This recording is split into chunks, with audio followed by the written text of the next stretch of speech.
एक महिला रात के 8 बजे के आसपास अपने खेत की सिंचाई कर रही होती हैं, तो वो अपने बच्चों को ये कहकर घर पर भेज देती हैं कि तुम घर पर जाकर अपने पशुओं का जो है दूध निकालना, जिसके बाद मैं तुरंत वहाँ पर 1 घंटे के अंदर आ जाऊँगी और इसके बाद खाना बनाकर तुम्हें सभी को जो है खिला दूँगी। ये कहकर अपने बच्चों को वहाँ से रवाना कर देती हैं। जिसके बाद वो महिला रात के 10 से साढ़े 10 बजे के आसपास जब घर पर नहीं लौटती हैं, तो उसका लड़का फिर से खेत में जाकर ढूंढने की कोशिश करता है। लेकिन उससे पहले गांव का ही एक व्यक्ति जब उस महिला की डेड बॉडी इस तरह से देखता है जिसके ऊपर कोई भी एक कपड़ा नहीं है, वो पूरी तरीके से हैरान हो जाता है और फिर वो साइकिल लेके सीधा अपने गांव में आकर सभी लोगों को इस बात की जानकारी देते हैं। तो उनमें से ही जो है काफ़ी लोग वहां पर जाकर इकट्ठा हो जाते हैं। जब उसी में से कोई व्यक्ति जब पुलिस को फ़ोन कर देता है, तो थाना प्रभारी अपनी टीम को लेकर उस मौका वारदात पर पहुंच जाते हैं। जिसके बाद उस डेड बॉडी को अपने कब्जे में कर जब उसके पंचनामा करके उसे पोस्टमार्टम की रिपोर्ट के लिए भेजने वाले होते हैं, तो सभी गांव के लोग वहां पर इकट्ठा हो जाते हैं और फिर पुलिस का सामना करते हैं और ये कहते हैं कि जब तक इसका आरोपी नहीं पकड़ा जाएगा तब तक ये डेड बॉडी आप यहां से उठा नहीं सकते हैं। जिसके बाद पुलिस पूरी मशक्कत के बाद सुबह के 4 बजे के आसपास उस डेड बॉडी को अपने कब्जे में कर लेते हैं। गाँव वालों को भी समझा लेते हैं और फिर उस डेड बॉडी को लेकर जो है पोस्टमार्टम की रिपोर्ट के लिए भेज देते हैं। और जैसे ही 1 दिन के बाद पोस्टमार्टम की रिपोर्ट आ जाती है, तो पुलिस के भी पैरों तले ज़मीन खिसक जाती है। और जब इस बात की जानकारी, जब आसपास के लोगों को इस बात की जानकारी लगती है, तो वो भी सोचने पर मजबूर हो जाते हैं। वाकई में दोस्तों, आज की कहानी जो आप भी सोचने पर मजबूर होने वाले हैं। आखिर उस रात क्या हुआ था खेत के अंदर, पूरी कहानी इस वीडियो के माध्यम से आप सभी को विस्तार से बताऊँगा। नमस्कार दोस्तों, मैं रमजान सैया और आज की सच्ची घटना जो मैं आपको सुनाने जा रहा हूँ, दरअसल बिहार का एक ज़िला लगता है नालंदा और यहीं पर एक थाना लगता है रोह थाना। यहीं के आसपास एक छोटा सा गांव होता है समरेटा। यहीं की रहने वाली अनीता देवी, जिनकी उम्र 45 साल के आसपास की होती है, उनका पति शहर में रहकर, यानी नालंदा ज़िले के शहर के अंदर रहकर वो कामकाज कर रहा होता है, एक प्राइवेट जॉब कर रहा होता है। इसी तरीके से अनीता देवी का एक सबसे बड़ा बेटा होता है जो कि पटना में रहकर वो पढ़ाई कर रहा होता है। इसी तरीके से अनीता देवी घर पर रह रही होती हैं और अनीता देवी अक्सर खेतों के अंदर कामकाज कर रही होती हैं। वो अपने 2 बच्चों को लेकर कभी कभार खेत में चली जाया करती थी, जिसके बाद खेत की वो देख रेख भी करती और कभी कभार जब पानी आता था तो वो पानी की सिंचाई भी कर रही होती हैं। लेकिन धीरे धीरे इसी तरीके से वक्त बीत रहा होता है। पास ही का रहने वाला उसी परिवार का एक लड़का होता है जिसका नाम दिलीप होता है, जिनकी उम्र 27 साल के आसपास की होती है। वो एक दिन अनीता अपने पशुओं को लेकर जब उसके खेत के अंदर चराने लगते हैं और इसी बात को लेकर दिलीप का और अनीता के बीच में झगड़ा हो जाता है। अब अनीता को काफ़ी ज़्यादा दिलीप डराने धमकाने की कोशिश करता है, लेकिन अनीता अपने पति के गैर मौजूदगी के बावजूद भी अनीता उससे बिल्कुल भी नहीं डरती हैं, बल्कि उसका सामना करती हैं। जिसकी वजह से दिलीप अब हर बार सोच रहा होता है कि आखिर अनीता को किस तरीके से सबक सिखाया जाए। जब भी मैं उससे बातचीत करता हूँ, जब भी उससे झगड़े तकरार करने की कोशिश करता हूँ, तो अनीता हमेशा मेरे ऊपर जो है भारी पड़ जाती हैं। जिसके बाद दिलीप मन ही मन सोच रहा होता है कि आखिर अनीता को किस तरीके से सबक सिखाया जाए और इस तरीके से जो है इसके साथ व्यवहार किया जाए। आखिरकार दिलीप हर तरीके से, हर एंगल से सोच रहा होता है। इसी तरीके से वो बार बार षड्यंत्र बनाने की कोशिश कर रहा होता है, अनीता को दबाने की कोशिश करता है, लेकिन अनीता उससे बिल्कुल भी नहीं डरती हैं, बल्कि वो 36 का छीना करके जो है दिलीप से बार बार जो है झगड़े तकरार के अंदर वो जीत जाती हैं। जिसके बाद दिलीप बार बार सोच रहा होता है कि मैं मर्द होने के बावजूद भी एक महिला से हार जाता हूं, और इसी को लेकर अब दिलीप मन ही मन षड्यंत्र बनाना जा रहा था। इसी तरीके से वक्त बीत रहा होता है। वक्त बीतने के साथ एक दिन अनीता गेहूं की खेती को जो है सिंचाई करने के लिए शाम के वक्त अपने दोनों बच्चों को लेकर वहां पर पहुंच जाती हैं। जिसके बाद वो शाम के 6 बजे के आसपास अपने गेहूं की सिंचाई के लिए लग जाती हैं। जिसके बाद उसे काफ़ी ज़्यादा वक्त होने लग जाता है और धीरे धीरे जब अंधेरा गिरने लग जाता है, तो अनीता अपने दोनों बच्चों को कहती हैं, अपने घर से 500 मीटर दूर ही खेत होता है, तो वो कहती हैं कि तुम दोनों अपने घर पर चले जाओ। जिसके बाद गाय का दूध वूध निकाल लेना और 1 घंटे के बाद तुरंत मैं घर पर लौटूंगी, जिसके बाद मैं तुम्हें खाना बनाकर खिला दूँगी। जैसे अनीता देवी के दोनों बच्चे इस बात को सुनते हैं और सुनने के बाद तुरंत वो दोनों अपने घर पर आ जाते हैं। जिसके बाद वो पशुओं का दूध निकाल लेते हैं और दूध निकालने के बाद अपनी माता अनीता को आने की वो इंतज़ार कर रहे होते हैं। तो धीरे धीरे वक्त बीतता है, 8 बज जाते हैं, 9 बज जाते हैं, 9 बजने के बाद रात की 10 बज जाती हैं, जब तक अनीता घर पर नहीं आती हैं। तो अब दोनों बच्चे काफ़ी ज़्यादा परेशान हो जाते हैं। जिसके बाद वो वापस अपनी माँ को ढूंढने के लिए उस खेत के अंदर जाते हैं। लेकिन उसी से पहले रात के 10:30 बजे के आसपास एक व्यक्ति जब अपने घर पर लौट रहा होता है, तो एक बंजर ज़मीन पर एक महिला की डेड बॉडी देखता है, जिसके डेड बॉडी के ऊपर एक भी कपड़ा नहीं होता है। जिसके बाद वो व्यक्ति उस महिला को देखकर काफ़ी ज़्यादा डर जाता है और सीधा गांव में आकर कुछ लोगों को इस बात की जानकारी दे देता है।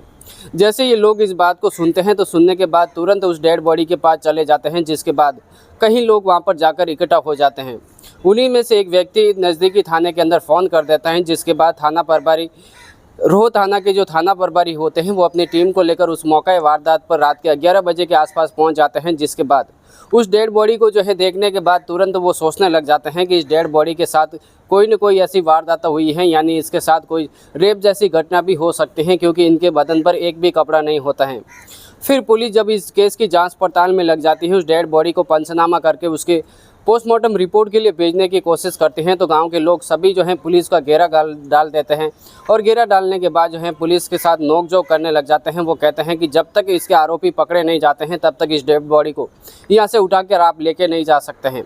आखिरकार पुलिस उसे काफ़ी ज़्यादा समझाने की कोशिश करते हैं, लेकिन वो लोग बिल्कुल भी नहीं मानते हैं। इसीलिए अनीता के जो एक बेटा होता है जो कि पटना में रहकर पढ़ाई कर रहा होता है, पुलिस भी उन्हें जो है जानकारी दे देती है। जैसे ही पुलिस इस बात की जानकारी उसके बेटे को लगते हैं तो उसका बेटा पटना से तुरंत रवाना हो जाता है। जिसके बाद वो रात के 2 बजे के 3 बजे के आसपास जो है नालंदा ज़िले के अंदर समरेटा गांव के अंदर पहुंच जाता है। जिसके बाद उसी को है पुलिस उसे समझाने की कोशिश करते हैं कि आखिर तुम इस डेड बॉडी को पोस्टमार्टम की रिपोर्ट नहीं निकालने दोगे, तब तक हमें भी पता नहीं लगेगा कि इसके साथ क्या हुआ है, किसी ने रेप जैसी घटना भी की है या फिर कुछ इसके साथ गलत हुआ है। जैसे ये हमें जानकारी लगेगी तो उसमें भी काफ़ी ज़्यादा वक्त लगेगा, और वक्त लगने के साथ साथ अगर तुम यहाँ से हमें डेड बॉडी उठाने नहीं देंगे तो हो सकता है ये आरोपी जो हैं अपने तरीके से कहीं भाग भी सकते हैं, जिसके बाद हमें इनको ढूंढने की काफ़ी ज़्यादा मुश्किल हो सकते हैं। आखिरकार जैसे ही अनीता का बेटा इस बात को मान लेता है, उस डेड बॉडी को पोस्टमार्टम की रिपोर्ट के लिए भेज देते हैं। और गाँव के लोग भी जब उस बेटा पोस्टमार्टम की रिपोर्ट के लिए जब उस डेड बॉडी को उठाने देते हैं तो गांव वाले भी इस बात को मान देते हैं। जिसके बाद पुलिस उस डेड बॉडी को लेकर पोस्टमार्टम की रिपोर्ट के लिए भेज देते हैं। जैसे ही 16 फरवरी के बाद जैसे ही 17 फरवरी के दिन पोस्टमार्टम की रिपोर्ट आ जाती है तो पुलिस को इस बात की जानकारी लग जाती है कि आखिरकार इस महिला के साथ एक नहीं बल्कि काफ़ी लोग जो हैं दुष्कर्म जैसी वारदात को अंजाम दिया है। जिसके बाद पुलिस सीधा अनीता के घर पर जाती है। जिसके बाद पटना में रह रहे उस लड़के के साथ जब पुलिस उसे पूछताछ करती है कि आखिर तुम्हारी माँ का किसी के साथ झगड़ा तकरार या फिर किसी के साथ दुश्मनी है, तो यहाँ पर अनीता का एक बेटा होता है, वो कहता है कि हमारी माता का झगड़ा तकरार अक्सर हमारे घर के पास ही रहने वाले दिलीप है। दिलीप के साथ अक्सर जो हैं खेत को लेकर, पानी की सिंचाई को लेकर, पशुओं को लेकर अलग अलग तरीके से आए दिन झगड़े होते रहते हैं। दिलीप हमेशा ही मेरी माँ को मारने की धमकी दे दिया करता था। इसी तरीके से हमारा वक्त बीत रहा होता है। मेरी माँ बिल्कुल भी इन बातों से बिल्कुल भी नहीं डरी होती हैं, लेकिन मैं पूरा कंफर्म से नहीं कह सकता हूँ, मुझे पूरा विश्वास तो नहीं है, लेकिन हो सकता है कि इसके पीछे दिलीप का ही हाथ हो सकता है।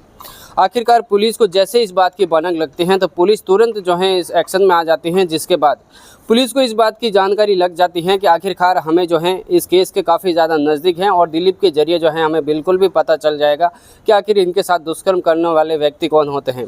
आखिरकार जब पुलिस दिलीप के घर पर पहुंचने की कोशिश करती है तो दिलीप वहाँ से पहले ही गायब हो जाता है। जिसके बाद पुलिस को इस बात की साफ तौर पर जानकारी लग जाती है कि इसके पीछे दिलीप का ही हाथ हो सकता है, क्योंकि जो अनीता का लड़का होता है वो पहले से ही कह देता है कि जब से मेरी माँ इस दुनिया को छोड़कर गई है तब से दिलीप भी घर पर दिखाई नहीं दे रहा है।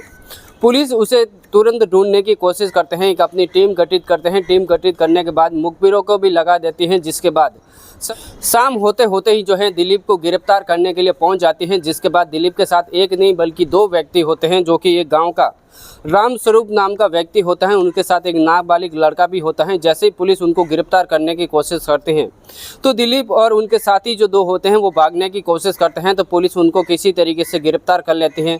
और गिरफ्तार करने के बाद थाने में लाकर जब दिलीप के साथ बड़ी बेरहमी से पुलिस उसे पीटते हैं, और पीटने के बाद जब उसे पूछने की कोशिश करते हैं तो दिलीप भी काफ़ी ज़्यादा डर जाता है। डरने के बाद पुलिस वालों से ये कहता है कि उस महिला की मारने के पीछे की वजह कोई और नहीं बल्कि हम ही लोग हैं, और उसी को जो है इस तरीके से हमने अंजाम दिया है, और उनके साथ ये इस तरीके की घिनौनी हरकत हमें ही ने की है। आखिरकार पुलिस दिलीप को बिठाती है। बिठाने के बाद जब उसे पूछताछ करते हैं, और पूछताछ करने के बाद एक छोटी सी बात को लेकर जब इस बात को अंजाम देने की दिलीप सोच लेता है, जिसके बाद पुलिस भी सोचने पर मजबूर हो जाती है, और आखिरकार दिलीप से जो है पूरी कहानी जो है उगलने के लिए कहते हैं।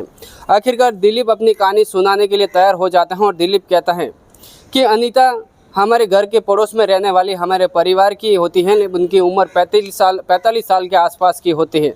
लेकिन एक दिन जब उसके गाय पशु है जो हमारे खेत में चरा देती हैं, कुछ पानी को लेकर इस तरीके से हमारे बीच में पहली बार झगड़े तकरार हो जाते हैं, जिसके बाद मैं अनीता को दबाने की काफ़ी ज़्यादा कोशिश करता हूं। लेकिन अनीता जो है 1% भी डरने को लिए तैयार नहीं होती है, बल्कि वो मेरे ऊपर ही हावी हो जाती हैं। जिसके बाद दिलीप यादव हर बार सोचने की कोशिश करता है, वो कहता है कि मैं मर्द होकर भी जो है एक महिला से डर जाता हूं और महिला मेरे ऊपर हावी हो जाती है। जिसके बाद दिलीप यादव जो है हर बार की तरह सोचने लग जाता है कि आखिरकार अनीता यादव को जो है एक दिन सबक सिखाना ही होगा, क्योंकि उसका पति शहर में रहकर जो है प्राइवेट नौकरी कर रहा होता है और उसका पति महेंद्र सिंह कभी कभार अपने घर पर आया करता था। इसीलिए वो जो है दिलीप यादव उसे बार बार धमकाने की कोशिश करते हैं, उसे डराने की कोशिश करते हैं, लेकिन अनीता बिल्कुल भी डरने के लिए तैयार नहीं होती हैं। उसके जवाब जो है बराबर दे दिया करती थी। इसीलिए दिलीप अब हर दिन जो है उसके षड्यंत्र रचने की कोशिश करता है कि आखिरकार अनीता को एक दिन जो है मैं सबक सिखा कर ही रहूँगा। जब अनीता एक दिन 16 फरवरी 2026 के दिन रात्रि के शाम के 7-8 बजे के आसपास जब अपने खेत के ऊपर अकेली जब वो पानी पिला रही होती हैं, तो अचानक दिलीप यादव की उसके ऊपर नज़र पड़ जाती है। जिसके बाद दिलीप यादव तुरंत अपने गांव में आता है और गांव में आने के बाद 4 व्यक्तियों को लेकर अपने साथ में आ जाता है। जिसके बाद उसके अंदर 2 नाबालिग होते हैं और 3 जो है बालिग होते हैं। इसी तरीके से दिलीप यादव और एक रामस्वरूप भी होता है, उनके साथ 3 और लोग भी होते हैं, जिनको लेकर उस खेत के अंदर चले जाते हैं। जिसके बाद अनीता देवी उस खेत के अंदर पानी पिला रही होती हैं, तो उसको जो है 5 व्यक्ति उसे जकड़ लेते हैं और जकड़ने के बाद उसी खेत के अंदर बारी बारी से जो है उसके साथ दरिंदगी कर रहे होते हैं। जब दरिंदगी की सारी हदें पार हो जाती हैं, तो उसके बाद सभी लोग सोचने पर मजबूर हो जाते हैं कि आखिरकार अनीता देवी पुलिस थाने में जाएगी और हमारे खिलाफ जो है मुकदमा दर्ज करवा देगी, जिसके बाद जो है हमें जेल के अंदर जाना होगा। इसीलिए दिलीप यादव जो सोचता है एक सरिया लाता है, सरिया लाने के बाद जो है अनीता देवी के सर पर वार कर देता है। जिसके बाद उसको 300 मीटर के आसपास उसे घसीटते हैं। जिसके बाद एक बंजर भूमि के अंदर जाकर उसे डाल देते हैं। लेकिन आखिरकार दिलीप यादव को लगता है कि इसकी सांस अभी तक चल रही होती है, तो उसकी साड़ी के पल्लू से उसका गर्दन दबाता है और गर्दन दबाने के बाद उसे पूरी तरीके से कंफर्म हो जाता है कि अब अनीता जो है इस दुनिया को छोड़कर चली गई हैं। जिसके बाद ये सभी 5 आरोपी वहाँ से जो हैं फरार हो जाते हैं। फरार होने के बाद जैसे ये गाँव के लोगों को इस बात की जानकारी लगती है, तो वहाँ पर धरना प्रदर्शन कर देते हैं। जिसके बाद पुलिस वालों से कहते हैं कि इन मुजरिमों को पकड़कर तुरंत यहाँ पर लाया जाए, जिसके बाद उन्हें कड़ी से कड़ी सज़ा दी जाए। आखिर पुलिस भी जो है उसे आश्वासन देती है कि हम जल्दी से जल्दी इन आरोपियों को गिरफ्तार करेंगे, हम पूरी तरीके से जो है इस केस को जो है जाँच पड़ताल करेंगे, जिसके बाद तुरंत जो है इन्हें गिरफ्तार करेंगे। जिसके बाद गाँव वाले लोग भी और अनीता का बेटा भी जो है पुलिस को इस डेड बॉडी को पोस्टमार्टम की रिपोर्ट के लिए भेज देते हैं। जिसके बाद जैसे ही पोस्टमार्टम की रिपोर्ट आती है, तो पुलिस को इस बात की जानकारी लगती है कि अनीता देवी के साथ एक नहीं बल्कि काफ़ी लोग जो हैं इसके साथ दुष्कर्म जैसी वारदातों को अंजाम दिया है। जिसके बाद पुलिस तुरंत ही इन 17 फरवरी 2026 के दिन 3 आरोपी को तो गिरफ्तार कर लेती हैं। जिसके बाद 2 आरोपी को अभी तक ढूंढ रही होती हैं, लेकिन इन तीनों आरोपी को लेकर जिला अदालत के अंदर इन्हें पेश करती हैं। पेश करने के बाद दिलीप यादव और उनके साथी रामस्वरूप को जो है जेल की सलाखों के पीछे भेज देती हैं। जो एक नाबालिग लड़का होता है उसे बाल सुधार घर के अंदर भेज दिया जाता है।